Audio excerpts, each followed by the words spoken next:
No again continue. না না মেনুলিপিস ঠিক হলো না, তাদের সঙ্গে ঠিক করে বাজান। অর্ডার করতে বলেন। Order please, order. Start sound, start sound.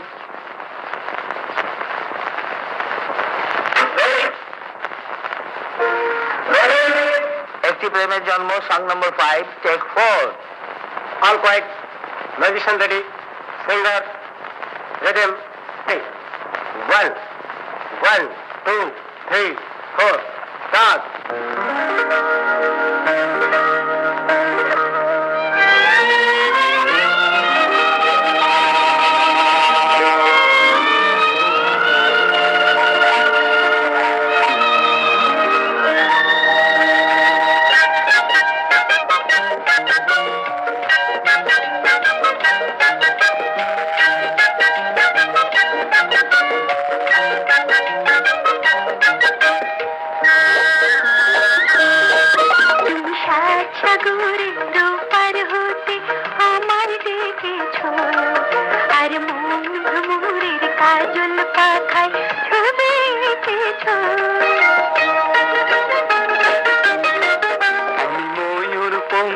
নাও ভিড়িয়ে তোমায় দেখেছি, বাল দ্বীপের আন্না ভেবে সে থেকেছি।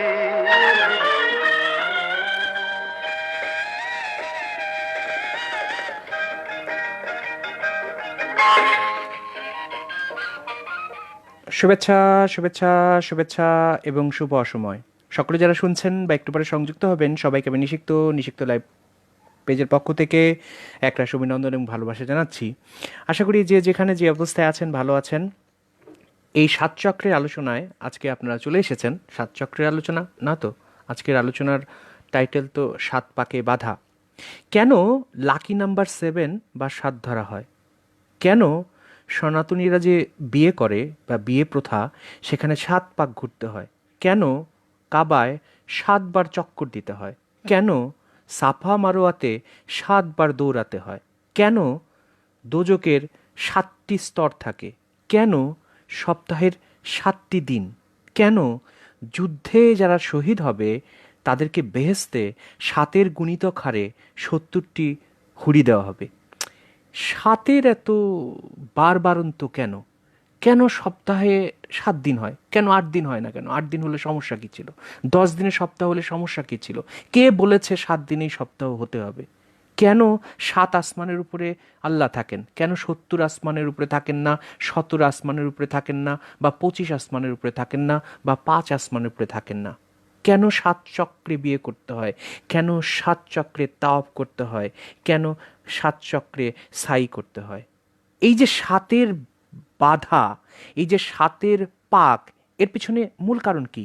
কেন আমরা 7 চক্রে বাধা? যে কোনো আস্তিক বা নাস্তিককে যদি এই 7 চক্রের কারণ কি বলতে বলেন, তাহলে সে নিশ্চিতভাবে মাঝপথে থেমে যাবে। কিন্তু প্রকৃতপক্ষে এই যে 7-এর চক্র, এই চক্র তৈরি হওয়ার কিছু নিগূঢ় কারণ আছে, যেই কারণ নিয়ে কেউ আলোচনা করে না। কারণ সেই আলোচনা করতে গেলে ধর্মমতের বাইরে আপনাকে বেরোতে হবে। আস্তিকতা, নাস্তিকতা বা জাগতিক চিন্তার যে ধারণা, সেই ধারণা থেকে বেরিয়ে গিয়ে খুঁজে বের করতে হবে যে কী কারণে বা কেন এই 7-এর বৃত্ত তৈরি হয়েছে। এবং প্রকৃত সত্য জানলে তখন হয়তো আপনার চিন্তার ভিত নড়ে যাবে, এবং যে সত্য তখন প্রকাশিত হবে তাতে আর যাই হোক আপনার কলা এবং কল্পনার মেলবন্ধন ঘটানো সম্ভব হবে না।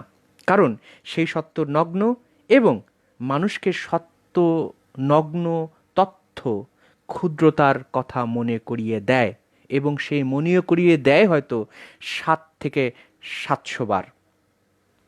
তবে এই সিক্রেট জানতে যে মূল কারণ কি, 7-এর যে চক্রের মূল কারণ কি, সেই সিক্রেট নিয়ে আজকে কথা বলতে আসিনি, কারণ এটি একটি বিশাল সিক্রেট। মানব সভ্যতার ইতিহাসে, মানব প্রজন্মের ইতিহাসে, ধর্মতত্ত্বের ইতিহাসে যে 7-এ বাধা, সপ্তাহে 7 দিন বাধা, 7 আসমানে বাধা, 7 চক্রে বাধা, এই 7-এর যে বারবারন্ত, 7-এর যে সিক্রেট, সেগুলো বলতে আসবো একটি পর্ব নিয়ে 63 বছর সিরিজে, যেই পর্বটির নাম হচ্ছে 7 চক্র। সেই পর্বে প্রকৃত কারণ, এই 7 চক্রের প্রকৃত কারণগুলো হয়তো উল্লেখ করার চেষ্টা থাকবে। তবে প্রশ্ন করতে পারেন কবে সেই পর্বটি হবে, কবে হবে?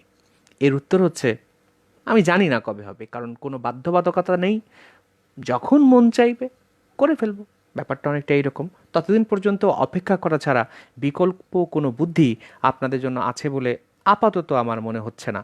কারণ আপনারা আমাকে যে পদ্ধতিতে বাধ্য করতে পারেন, সেই বাধ্য করার পদ্ধতি আপনারা গ্রহণ করতে সমর্থ হবেন না। যাই হোক, আজকের আলোচনায় আসি। আজকের আলোচনা হচ্ছে যে খুব স্বাভাবিক যৌক্তিক কারণেই আমরা মানুষেরা এই 7 গুণিতক চক্রে ধরা খেয়ে আছি আজীবন। কিন্তু প্রকৃত কারণটা কি, সেই কারণ সম্পর্কে পৃথিবীর খুবই কম সংখ্যক মানুষ, আমার তো ব্যক্তিগত ধারণা লাখে হয়তো একজন মানুষ বুঝে উঠতে পারেন বা বলতে পারেন যে কেন এই 7 চক্রের বারবারন্ত। সে বিষয় নিয়ে আলোচনা না করি, কিন্তু আমরা হয়তো এই 7 চক্রের আলোচনা নিয়ে কথা বলতে সুখ পাই না, কারণ এই 7 চক্র নিয়ে প্রকৃত তথ্য জানতে আমাদের গভীরে ডুব দিতে হবে। কিন্তু অধিকাংশ মানুষ যারা কথা বলে, যারা মানুষের মনোবৃত্তি পরিবর্তন করতে চায়, যারা মানুষকে পথ নির্দেশ করতে চায়, যারা মানুষকে সত্য কি মিথ্যা কি, মানবিকতা সমতা ধর্ম অধর্ম নিয়ে আলোচনা করতে চায়, তারা আসলে নদীতে ভাসমান মল আর মৃতদেহ নিয়ে আলোচনা করতেই বেশি স্বাচ্ছন্দ্য বোধ করে। কারণ দেখবেন মল এবং মৃতদেহ তা কিন্তু ডুবে থাকে না, সেগুলো দ্রুত ভেসে ওঠে, এবং সেই ভেসে ওঠা দৃশ্যমান বিষয়বস্তুগুলো নিয়েই অধিকাংশ মানুষ আলোচনা করতে পছন্দ করে। কারণ প্রতিটি রহস্য পাথরের মতো ভারী এবং সেগুলো কখনোই ভেসে ওঠে না, সেগুলো লুকিয়ে থাকে নদীর গভীরে, এবং একান্ত ডুবুরি ছাড়া সেই সব তথ্য বা সেই সব বিষয় উপলব্ধির জায়গা থেকে কেউ বের করে নিয়ে আসতে পারে না। যার জন্যই অধিকাংশ মানুষ ভাসমান মল এবং মৃতদেহ নিয়ে আলোচনা করে। আজকের আলোচনার বেশিরভাগ, মানে আজকের যে আলোচনা খুব বেশি সময় করব না, আজকের আলোচনার বেশিরভাগ হচ্ছে সাধারণ আম মানুষদের নিয়ে, এবং এটি বেশিরভাগ মানুষেরই তথ্য। আপনি ধরতে পারেন যে 100 জন মানুষের মধ্যে 95 জন মানুষ আজকের এই আলোচনার বৃত্তের মধ্যে বাধা পড়বেন, বাকি 5% বা 5 ভাগ মানুষ হয়তো পড়বেন না। যে 5 ভাগ পড়বেন না তারা কিছুটা ব্যতিক্রমী ধারার। কেন ব্যতিক্রম ধারার সেটি হয়তো একটা পর্যায়ে উপলব্ধি করবেন, কিন্তু অধিকাংশ 95 ভাগ মানুষ এই 7 চক্রের মধ্যে বাধ্যবাধকতা নিয়েই বেঁচে থাকে, তার ব্যতিক্রম না। বেশিরভাগ মানুষ নিজের অজান্তে 7 চক্রে তার পুরো জীবন পার করে। বেশিরভাগ মানুষ, বেশিরভাগ শব্দটি মনে রাখবেন, বেশিরভাগ না বললে অনেকের আবার অ্যালার্জি শুরু হয়ে যায়, এই জন্য বেশিরভাগ শব্দটি আমি বারবার বলছি। যেহেতু বাংলাদেশিদের গড় আয়ু এখন 70+, 71-72-এর কাছাকাছি 70+, সেহেতু আমরা আজকের আলোচনায় বোঝার চেষ্টা করব 7 গুণিতক 70, অর্থাৎ 7 7 7 7 7 7, এভাবে 10 বার যদি 7 যোগ করি তাহলে 70 হয়। এই 7 গুণিতক 70 বছর বয়সে বাংলাদেশি মানুষের চরিত্র কিভাবে পরিবর্তিত হয় এবং গঠিত হয়, এবং এই গঠনের যে ধারা সেটি 7 গুণিতকভাবেই পরিবর্তিত হয়, পাল্টে। এবং এই ধারা অধিকাংশ বাংলাদেশিদের জন্য বা বাংলা ভাষাভাষীদের জন্য প্রযোজ্য। তবে মজার কথা হচ্ছে যে এই সূত্র শুধু বাংলাদেশি না, পৃথিবীর অধিকাংশ মানুষের ক্ষেত্রেই খাটবে, কিন্তু সেই সংখ্যা হচ্ছে 95 ভাগ মানুষের ক্ষেত্রে।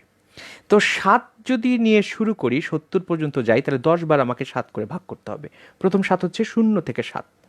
এই যে 0 থেকে 7 বছর বয়স, সেই বয়সটা হচ্ছে একটা শিশুর বয়স, এবং সেই সময় শিশু প্রচণ্ড পরিমাণে আত্মকেন্দ্রিক থাকে, এবং সে পৃথিবীর কেন্দ্রে থাকে, পৃথিবীর কেন্দ্রে, তার ঘরের কেন্দ্রে, তার পরিবার পরিজনের কেন্দ্রে থাকে, এবং তার পরিবার পরিজন, তার পিতা মাতা পরিবার পরিজন তাকে নিয়ে ঘোরে। তার প্রয়োজনে পরিবার পরিজন ছুটে আসে। দেখবেন একটা শিশু 7 বছরের কম বয়স, সে যদি কান্না করে, ঘরের ভেতরে যদি কেউ না থাকে, আপনি পার্শ্ববর্তী একজন মানুষ অতিথি হিসাবে সেই ঘরে গিয়েছেন, তারপরেও আপনি তার জন্য সেই কান্না থামানোর জন্য ছুটে যাবেন, বাবা বাবা কি হয়েছে, বাবু বাবু কি হয়েছে, এটা বলে যাবেন। অর্থাৎ সকল কিছুই তার প্রয়োজনে ঘোরে, এবং সে মনে করে যে সব কিছুর কেন্দ্রে যেহেতু সে যেভাবে যা চাইবে সেভাবে সে পাবে, যদি সেভাবে সে না পায় তাহলে সে জেদ করে। কারণ এই সময় 0 থেকে 7, এই প্রথম 7-এর চক্রে একটা শিশু থাকে আত্মকেন্দ্রিক। আপনিও তাই ছিলেন, খুব বেশি ব্যতিক্রম না। কারণ সেই সময় সে থাকে সম্রাটের মতো, কারণ সে নির্দেশ করবে, সেটি সংগঠিত হবে, সে রাজার মতো বাঁচে।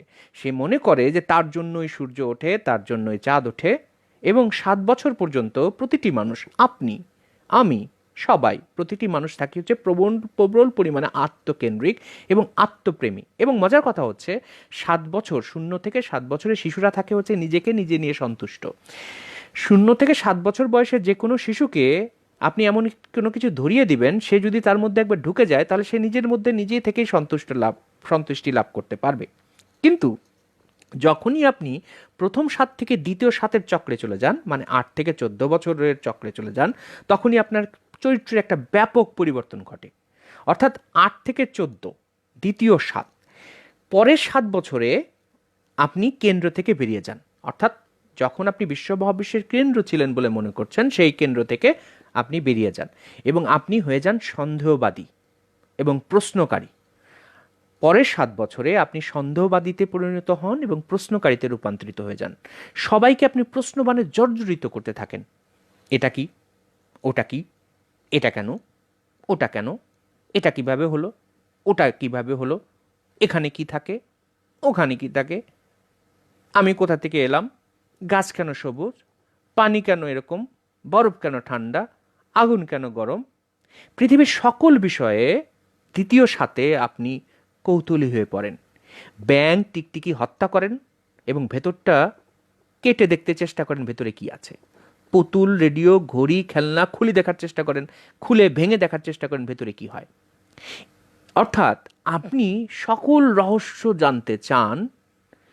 তখন আপনি নিজেকে সব কিছুর কেন্দ্রে পরিণত না করে কেন্দ্রে থেকে বেরিয়ে এসে সকল কিছুর কেন্দ্রে নিজে প্রবিষ্ট করতে চান এবং সকল কার্যকারণ জানতে চান। যার কারণে পরের 7-এ, 8 থেকে 14-এর যে 7, সেই 7-এ আপনি একজন সন্দেহবাদিতার চরিত্রে রূপান্তরিত হন। এবং মজার কথা হচ্ছে যে এই সময়ে আপনি সমলিঙ্গের প্রতি আকর্ষিত হন। আপনি যে লিঙ্গে জন্মেছেন সেই লিঙ্গের প্রতি আকর্ষিত হন, আপনি যে লিঙ্গ নিজেকে বোধ করেন সেই লিঙ্গের প্রতি আকর্ষিত হন। ভালো করে ভেবে দেখেন, খুব ঠান্ডা মাথায় চিন্তা করে দেখেন, যাদেরকে আপনি ভুজম ফ্রেন্ড হিসেবে বলছেন বা ন্যাংটোকালের বন্ধু হিসেবে বলছেন, যারা আপনার ঘনিষ্ঠ বন্ধু হিসেবে জীবনের খাতায় আছে, যাদের কাছে আপনি জীবনের সকল সিক্রেট বলতে পারেন, যাকে আপনি নিজের নিকটতম মনে করেন, এরকম 2-3 জন যারা আছে, খুব বেশি থাকে না, অধিকাংশ ক্ষেত্রে 2-3 জনের মতো হয়। সাধারণত 1 থেকে 2 বা 1 থেকে 3-এর মধ্যেই এই সংখ্যা আপ ডাউন করে। এই বন্ধু, সমলিঙ্গের বন্ধু তৈরি হয় হচ্ছে আপনার দ্বিতীয় 7-এর চক্রে। অর্থাৎ দ্বিতীয় 7-এর চক্রে আপনি সমলিঙ্গের প্রতি আকর্ষিত হন এবং এই সময় আপনার ভুজম ফ্রেন্ড তৈরি হয়। দ্বিতীয় 7-এর চক্রের বাইরে সমগ্র জীবনে আপনার হয়তো একাধিক বন্ধু হয়, কিন্তু কেউই আপনার ভুজম ফ্রেন্ড তৈরি হয় না। দ্বিতীয় 7-এর চক্রে মূলত আপনি আজীবনের জন্য বন্ধু হিসাবে, ছেলে হলে একটি ছেলেকে খুঁজে পান, মেয়ে হলে আজীবনের জন্য বন্ধু হিসাবে কোনো মেয়েকে খুঁজে পান। হয়তো এটাই আপনি যে সমপ্রেমী বা আপনার ভিতরে যে সমপ্রেম আছে বা আপনার মধ্যে যে সমকাম আছে সেটার প্রমাণের প্রাথমিক সূত্র হতে পারে। অধিকাংশ মানুষের ক্ষেত্রে এই দ্বিতীয় 7-এর কার্যকারণগুলো একেবারে শতভাগ মিলে যায়। তৃতীয় 7, আপনি 70 বছর বাঁচলে তৃতীয় 7, সেই 7 হচ্ছে 15 থেকে 21। এই তৃতীয় 7-এর অধ্যায়ে আপনি আবার পাল্টে যান। দ্বিতীয় 7-এ যেভাবে ছিলেন তৃতীয় 7-এ পুরোপুরি পাল্টে যান। তৃতীয় 7-এ পৌঁছেই আপনি বিপরীত লিঙ্গের প্রতি আকর্ষিত হতে শুরু করেন। আপনি যৌনতা দ্বারা তাড়িত হতে শুরু করেন। সব কিছুর পেছনে শরীর এবং যৌনতার মূল উপলক্ষ্য আপনি খুঁজে পেতে শুরু করেন। আপনার সব কিছু পাল্টাতে শুরু করে, বিপরীত লিঙ্গের প্রতি আপনার আকর্ষণ জাগতে শুরু করে এবং সেই বিপরীত লিঙ্গের সংস্পর্শ পাওয়ার জন্য আপনি যে কোনো কাজ করার জন্য প্রস্তুত হয়ে থাকেন। আপনি 7তলা ছাদ থেকে আপনার সঙ্গীকে ধরে লাফ দিতে পারেন, প্রেমের জন্য সব কিছু ত্যাগ করতে পারেন। সেক্ষেত্রে আপনার এই চাহিদার বিপরীত যদি অবস্থা তৈরি হয়, তাহলে সেই অবস্থার বিপরীতে আপনি যুদ্ধ লড়তে পারেন। এই প্রেমের চাহিদা শুধু মানুষ না, দেশের প্রতিও তৈরি হতে পারে এবং সমাজ সংসারকে পরিবর্তন করার জন্য, যুদ্ধে ঝাঁপ দেওয়ার জন্য আপনি তৃতীয় 7-এর যে চক্র, সেই চক্রের মধ্যে প্রবেশ করেন এবং পাল্টে দেওয়ার জন্য আপনি যুদ্ধ করতে পারেন, নিজের আত্মহতি দেওয়ার জন্য আপনি প্রস্তুত হতে পারেন। আপনি দেখবেন পৃথিবীর যত টেররিস্ট সংগঠন, পৃথিবীর যত স্বাধীনতা সংগ্রাম, সেই স্বাধীনতা সংগ্রামের মূল অংশ, মূল যোদ্ধা অংশ হচ্ছে তৃতীয় 7-এর অংশে থাকা মানুষ। অর্থাৎ যাদের বয়স 18 থেকে 21-এর মধ্যে হয়। তৃতীয় সাতের মধ্যে 18-21ও আছে, 21-এর মধ্যে হয়। যার কারণে কবিরা লিখেছেন, এমনি এমনি তো লিখেন নাই, বোধের জায়গা থেকে লিখেছেন। তারা লিখেছেন যে এখন যৌবন যার যুদ্ধে যাবার তার শ্রেষ্ঠ সময়। এটি বুঝেই লিখেছেন যে এখন যৌবন যার যুদ্ধে যাবার তার শ্রেষ্ঠ সময়। বাবা, তোমার যখন এই তৃতীয় সাতের চক্র পরিবর্তিত হয়ে চতুর্থ সাথে যাবা, তখন তোমার যুদ্ধে যাবার চাহিদা কমে যাবে, পরিবর্তন স্পৃহা কমে যাবে। আপনি খেয়াল করে দেখবেন, যারা বামপন্থী আন্দোলনের সাথে সংযুক্ত হয়, যারা ডানপন্থী আন্দোলনের সাথে সংযুক্ত হয়, যারা জঙ্গিবাদীর দিকে সংযুক্ত হয়, যারা বামপন্থার দিকে সংযুক্ত হয়, তারা কমিউনিজমের আন্দোলনের দিকে যায়, মানুষের সমতার আন্দোলনের দিকে যায়, এরা কিন্তু অধিকাংশ ক্ষেত্রেই 11-12 যখন পড়ে, 18, 19, 20, 21 এই বছর এই সময়ের দিকেই ওই দর্শন দ্বারা ধাবিত হয় এবং ওই দর্শনকে সামনে রেখে পুরো পৃথিবীতে পরিবর্তন করতে তারা ধাবিত হয়। কিন্তু চতুর্থ সাথে এসে 4-7-28, চতুর্থ সাত মানে হলো 22 থেকে 28 বছর হবে। এই 22 থেকে 28 বছরে এসে আপনার লক্ষ্য আবার পরিবর্তিত হয়ে যায়। তখন ভালোবাসার যুদ্ধের চেয়ে এই চতুর্থ সাতের অধ্যায়ে, অর্থাৎ 22 থেকে 28 বছরের অধ্যায়ে, আপনি ক্রমশ উচ্চাশায় ভোগা শুরু করেন। তখন আপনার কাছে ভালোবাসা বা যুদ্ধের চেয়েও উচ্চাশাটা গুরুত্বপূর্ণ হয়ে যায়। জাগতিক সফলতার প্রতি আপনি লোভী হতে শুরু করেন। আপনি কি করবেন, কি হবেন, কি হতে চান, সেই বিষয়ে আপনার এক ধরনের জাগতিক চিন্তা সংযুক্ত হতে শুরু করে। আপনি বড় বাড়ি, গাড়ি, সাফল্যের দিকে মনোযোগী হতে শুরু করেন এবং প্রতিষ্ঠিত হয়ে থিতু হবেন এই বিষয়ে লালায়িত হতে শুরু করেন 22 থেকে 28-এর দিকে। যত আপনার 22, 23, 24, 25, 26, 27, 28 হচ্ছে, তত আপনার এই মনস্তত্ত্ব পরিবর্তিত হচ্ছে। মজার কথা হচ্ছে যে এই যে মনস্তত্ত্ব, এই মনস্তত্ত্বের পরিকাঠামো দিয়েই কোনো মানুষ পরবর্তী জীবনে যে আর্থিক আপাত সফলতা বা যে সফলতাকে আমরা সফলতা হিসেবে বলি, সার্থকতা না, যে সফলতাকে সফলতা হিসেবে বলি, সেই সফলতার দিকে সে ধাবিত হওয়া শুরু করে। এবং এর পরবর্তীতে পঞ্চম যে সাতের আসে, অর্থাৎ 5-7-35, মানে 29 থেকে 35 বছরের সাতের যে চক্র, সেই চক্রে আপনি একটা রোমাঞ্চকর জীবনে প্রবেশ করতে আগ্রহী থাকেন না। অর্থাৎ আপনার আর তথাকথিত প্রেম করতে ভালো লাগে না। ওই গুটুর গুটুর গুটুর গুটুর করবেন, এই ধরনের প্রেমের প্রতি আপনি আগ্রহ হারিয়ে ফেলেন, কারণ রোমাঞ্চকর জীবনের প্রতি আপনি আগ্রহ হারিয়ে ফেলেন। এবং মজার কথা হচ্ছে যে 28 পার হওয়ার পর মানুষের নৈরাজ্য বৃত্তি শেষ হয়ে যায়।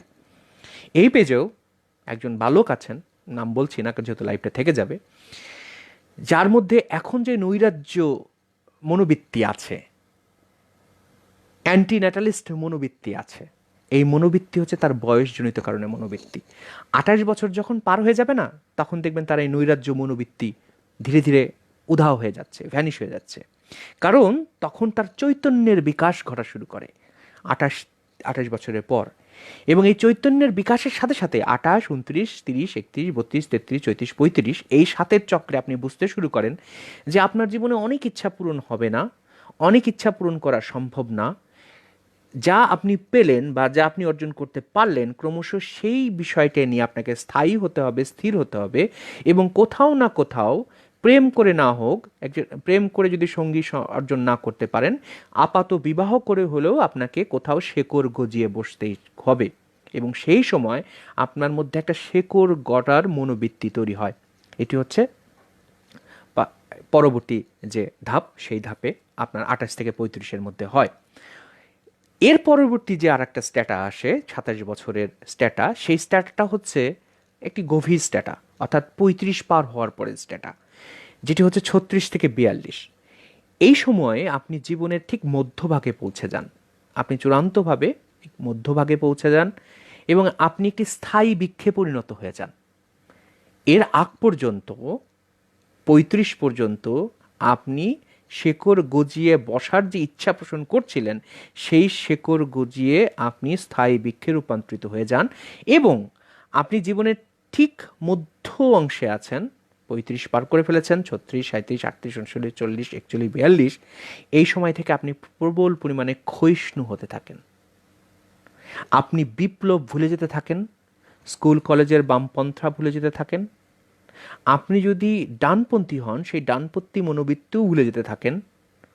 আপনি দেখবেন না যারা ডানপন্থার আন্দোলন করছে, যারা তাদের মধ্যে 35 মানুষের সংখ্যা খুব কম। আপনি ক্রমশ বিপ্লব ভুলে প্রাচীনপন্থী মানুষে পরিণত হতে শুরু করেন এবং ক্রমশ দল ভারী করা অংশের সাথে মিশতে শুরু করেন।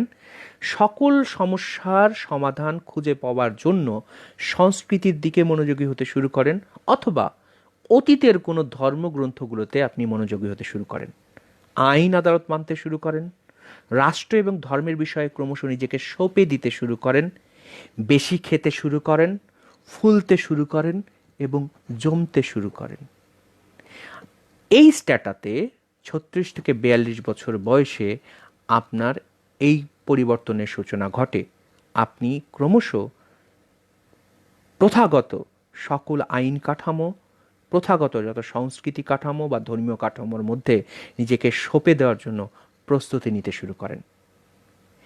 তার পরবর্তী যে স্তর 7-এর চক্র, যা মোটামুটি বর্ণনা করা যায় 42-এর পর 43 থেকে 49 পর্যন্ত, এই 43 থেকে 49 বয়সে এসে আবার আপনার মনস্তাত্ত্বিক পরিবর্তন ঘটে এবং শারীরবৃত্তীয় পরিবর্তনও ঘটে। আপনি নিজে জানেন না যে আপনি ওই চক্রের মধ্যে ঢুকে গেছেন। 42 পার হলেই আপনি মানসিক এবং শারীরিকভাবে অসুস্থ হতে শুরু করেন এবং এই অসুখ, মানসিক এবং শারীরিক অসুখ আপনাকে ঘিরে ধরতে শুরু করে। জীবন এবং মনের শক্তি, আপনার জীবনের শক্তি এবং মনের শক্তি ধাবিত হতে শুরু করে মৃত্যুর দিকে। আপনি ভুগতে শুরু করেন gas, ulcer, pressure, heart attack, diabetes, cancer, হাঁপানি, নিদ্রাহীনতা। চুল পড়তে শুরু করে, জীবন বাঁক নেয় মৃত্যুর দিকে। আপনি চুল ঢেকে রাখতে চান, চুলের ঝরে পড়া আপনাকে বেদনাহত করে, আপনার চুল পেকে যাওয়া আপনাকে বেদনাহত করে। আপনি নারী হলে আপনার বয়স লুকাতে চেষ্টা করেন, আপনি পুরুষ হলে আপনার বৃদ্ধ হওয়ার যে প্রক্রিয়াগুলো সেগুলো লুকানোর চেষ্টা করেন। কিন্তু এই চেষ্টাটাও বোঝায় যে আপনি মানসিকভাবে অসুখী, অসুস্থতার মধ্যে যাচ্ছেন। শারীরিক অসুস্থতা আপনার মানসিক অসুস্থতাকেও প্রভাবিত করছে, কারণ আপনার জীবন বাঁক নিচ্ছে মৃত্যুর দিকে এবং অদ্ভুতভাবে আপনি ধর্মের দরজায় হাজিরা দিতে শুরু করেন। আপনি ধর্মের দরজায় হাজিরা দিতে শুরু করেন।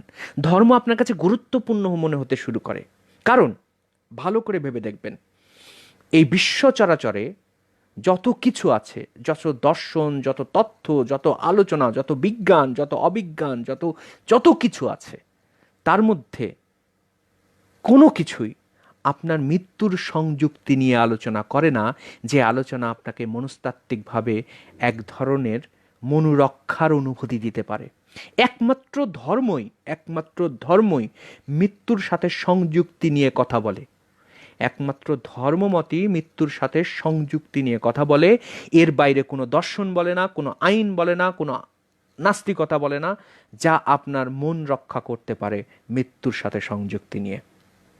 এই জন্যে ধর্ম আপনার কাছে গুরুত্বপূর্ণ হতে শুরু করে।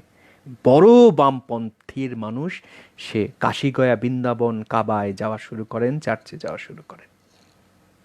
এর পরের যে স্তর, সেই স্তরে আবার আপনার পরিবর্তন ঘটে। 49 পার হলেই আপনি পরের স্তরে চলে যান, 27টা 56 স্তর। 50, 51, 52, 53, 54, 55, 56, এই 7-এর চক্রে 7 পাকের মধ্যে আপনি বাজা পড়ে গেছেন। 49 বছর বয়সে আপনি কি খুঁজছেন, অর্থাৎ 49-এর পর থেকে আপনি জীবনে কি খুঁজছেন বা কি পেলেন সেটা নিয়ে স্থির হন।